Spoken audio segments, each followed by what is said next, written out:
केवट पूर्व जन्म में कौन थे? श्री राम वनगमन और केवट का भावुक प्रसंग।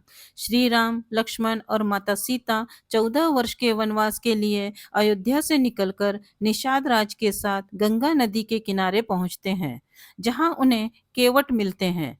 श्री राम गंगा पार करने के लिए केवट से नाव मांगते हैं, लेकिन केवट नाव लेकर नहीं आते।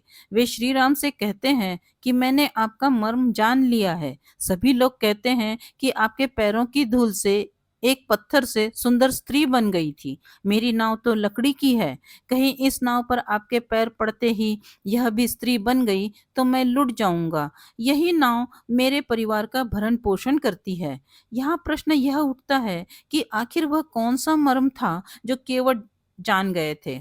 इस संदर्भ में एक कथा मिलती है। एक बार क्षीर सागर में भगवान विष्णु शेष शैया पर विश्राम कर रहे थे और लक्ष्मी जी उनके पैर दबा रही थी। विष्णु जी के एक पैर का अंगूठा शैया के बाहर आ गया और लहरें उससे खिलवाड़ करने लगी।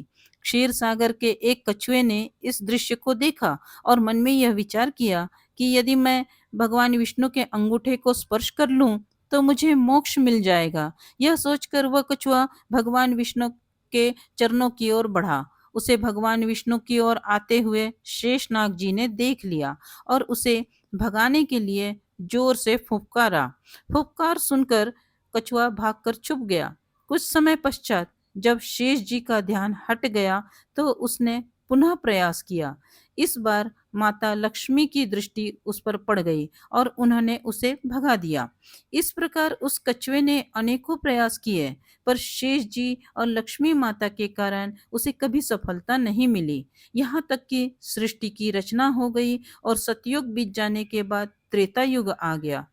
इस बीच उस कछुए ने भी अनेक बार अनेक योनियों में जन्म लिया और प्रत्येक जन्म में भगवान की प्राप्ति का प्रयत्न करता रहा। अपने तपोबल से उसने दिव्य दृष्टि प्राप्त कर ली।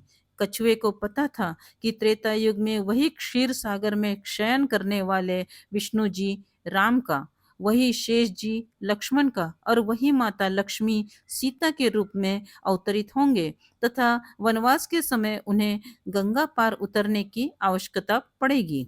इसीलिए वह भी केवट बनकर वहां आ गया था। एक युग से भी अधिक काल तक भगवान का चिंतन करने के कारण उसने प्रभु के सारे मर्म जान लिए थे। इसीलिए उसने श्री राम से ये कहा था कि मैं आपका मर्म जानता हूँ। केवल इतना ही नहीं, एक इस बार केवट इस अवसर को किसी भी प्रकार हाथ से जाने नहीं देना चाहते थे। उन्हें याद था कि शेषनाग क्रोध करके फुफकारते थे और मैं डर जाता था। अब की बार वे लक्ष्मण के रूप में मुझ पर अपना बाण भी चला सकते हैं, पर इस बार उन्होंने अपने भय को त्याग दिया था।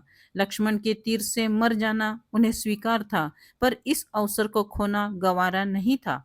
इसीलिए केवट बोले, हे नाथ, मैं चरण कमल धोकर आप लोगों को नाव पर चढ़ा लूंगा। मैं आपसे उतराई भी नहीं चाहता।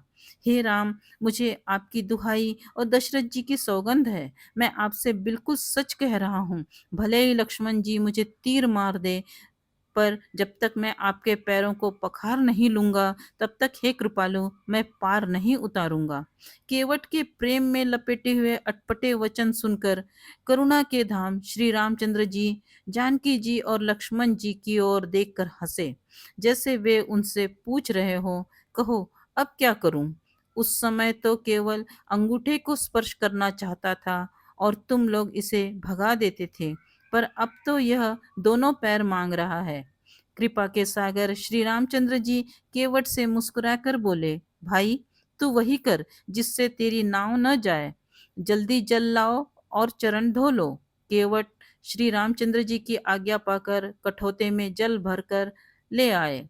अत्यंत आनंद और प्रेम में उमग कर वह भगवान के चरण कमल धोने लगे। केवट ने पहले प्रभु श्री राम के चरण धोए और फिर उन्होंने अपनी नाव में श्री राम, सीता माता और लक्ष्मण जी को बैठाया। चरणों को धोकर और सारे परिवार सहित स्वयं उस जल चरणोदक को पीकर पहले उस महान पुण्य के द्वारा अपने पितरों को भवसागर से पार कर मोक्ष प्रदान करवा दिया। फिर आनंद पूर्वक प्रभु श्री रामचंद्र जी को गंगा जी के पार ले गए। निषाद राज और लक्ष्मण जी, सीता जी और राम जी नाव से उतरकर रेत में खड़े हो गए। तब केवट ने उतरकर प्रभु को दंडवत प्रणाम किया। उसको दंडवत करते देखकर प्रभु को संकोच हुआ कि इसको कुछ दिया नहीं। पति के हृदय को जानने वाली सीता जी ने आनंद भरे मन से अपने रत्न जड़ित अंगूठी उंगली से उतारी। कृपालु श्री रामचंद्र जी ने केवट से कहा, नाव की उतराई लो। केवट ने व्याकुल होकर चरण पकड़ लिए। उसने कहा, हे नाथ, आज मैंने क्या नहीं पाया। मेरे दोष, दुख और दरिद्रता की आग आज बुझ गई है। मैंने बहुत समय तक मजदूरी की। विधाता ने आज मुझे अच्छी भरपूर मजदूरी दे दी। हे दीनदयाल, आपकी कृपा से अब मुझे कुछ नहीं चाहिए। तब करुणा के धाम भगवान श्री रामचंद्र जी ने निर्मल भक्ति का वरदान देके उसे विदा किया। यदि आपको ये पौराणिक कहानी अच्छी लगी हो तो प्लीज़ इसे लाइक करें, शेयर करें और इस चैनल को सब्सक्राइब करें। धन्यवाद।